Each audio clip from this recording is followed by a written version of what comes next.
Will Clint be available? Clint will be available tonight. Jim Lazarski, Milwaukee Journal Sentinel. All right. I don't remember if you spoke yesterday before Giannis was ruled out. He has been ruled out earlier today. So do you guys go back and look at what the Bucks did in like the 9 games he missed this year, or is that too far away? And it's, you know what I mean? Is there any of that, or you just kind of focus on what's in front of you? Of course, you do your homework. You certainly look at games he didn't play in, and so of course we look at those games and those stats, and just try to prepare ourselves for the game tonight. They had some games right before the end of regular season where they were sitting some guys and some guys were playing. So of course you do all of that homework. Chris Kirshner with The Athletic. You guys had the most success in the paint in the series so far in this last game. When you went back and watched the film, why do you think that was? I thought we had really good ball movement. I didn't think that we were settling on the perimeter. Had good ball movement, 26 assists. We were attacking as opposed to settling on the perimeter. I thought we did a good job of the guards getting into the paint and creating opportunities, as well as our bigs posting up and playing in the paint. So that's always the attack for us. We want to attack the basket, force that defense to collapse. And if they do that, then we play on the perimeter. Joe Barden. Good evening. Trae was a game time decision for game 4, and I think he's out, or it's been reported already that he's out. Mm-hmm. Was there a setback of any kind, or No. is how much of this? Now you have 3 games to win 2.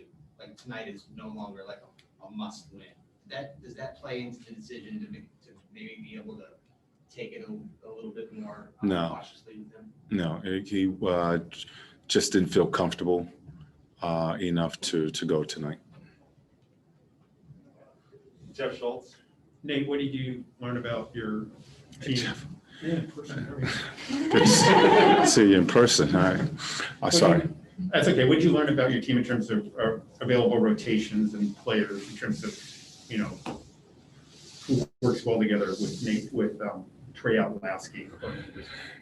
We've been able to make that adjustment, and guys have been able to step in really all season long, with the different guys being out. Guys are getting opportunities in situations like that. And, this year for us, guys have taken advantage of that. Lou has, I think had a couple starts, but, it was Brandon early in the season. It was Solomon. It was Tony.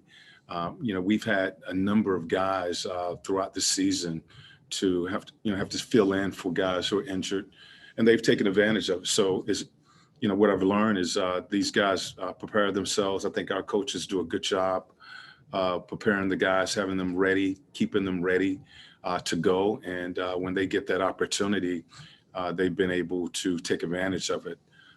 Cam hadn't played in 4 months. And again, coaches did a good job of working with him. He couldn't get a lot of live play. A lot of it was 2-on-2, 3-on-3 with our coaches playing. So they had him ready. And, last game, he was big for us, came up big for us. He took advantage of that opportunity. Jeff Zogit. Nate, I think I might know what a portion of your answer might be, but with all the injuries that happened in the season, the playoffs, and now this series, it's missing 2 of the biggest names. Do you give yourself time as just a basketball guy to pause and, wish that both guys were playing, or, fret about them not playing? Yeah, you certainly think about, these guys being out, and, both guys being a big part of what, their teams do, and, the things that they bring to the floor.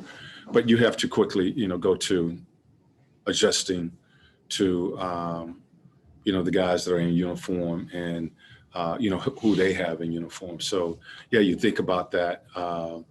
for us, think about the possibility that Trae could go. So all of that plays a part. I think we got information on Giannis a little early today that he was going to be out. We thought he was doubtful, but when we saw that, now really who you're preparing for. So, yeah, you do think about it. You do hope that it's not serious injuries to those guys, but you have to move on and focus on the game in front of you. The first question from Zoom will come from Zach Klein. Coach, how is Trae progressing? How is the rehab? Is he making progress and getting healthy? Feeling a little better, but not good enough to put on the uniform tonight. Leonardo Torres. Hi, Coach. It's Leonardo Torres from Peru. Hope you're well. Coach, did Giannis' absence change anything on the game plan? And how important will be Bogdanovic in order to win tonight? Giannis, we prepare for Milwaukee. And, of course, Giannis is not in the game tonight, but, they played without him before. And it's still a really good team. Far as their attack, I think it's going to be similar. We'll see, more of Middleton and Drew, but I know we'll see Lopez as well. So they have a number of options over there, and the focus is to prepare for Milwaukee and not just one individual. Bogey, feeling better, and we hope that he continues to feel better. And we want him to continue to be aggressive. Maria. Hi, Coach. Hope you're well. You were just mentioning the backs, so I was wondering, what do you think are going to be the biggest challenges when guarding guys like Chris or Drew? And what are the main adjustments that you would like to see from your guys tonight when facing this team in Milwaukee? Well, I thought we did a good job last game of keeping them out of the paint. Probably our best game. Gave up 44 points in the paint. They were living in our paint the first 3-4 games, and with 3 games, and averaging really 60 points in the paint. So we did a better job of squaring our shoulders, keeping the ball in front of us, and forcing them to shoot over the top. Thought our weak side defense was better. We still have to do a better job of finishing the play and rebounding the basketball, because they are winning, the hustle game, the second chance points. So what we need to do is do what we did, be better on the ball, keeping them out of the paint. They're going to continue to attack, so force them to shoot over the top, but finish with a rebound and not allow them to get second and third opportunities. Final question from James Hill. Hey, Coach Nate, teams that win Game 5 usually go on and win the series. Can you talk a little bit about Game 5 and how important this is for both ball clubs, but it's always a symbolic game in the playoffs? It is a pivotal game. We talked about that. Game 5 in a 7-game series is a big game, and we know the importance of this game. And we've tried to prepare our guys for that, because, really, you get this and you really have 2 chances to win one. So we know the importance of this game. I'm sure they do as well, but it is a pivotal game. Thank you, Coach. That was our final question. All right.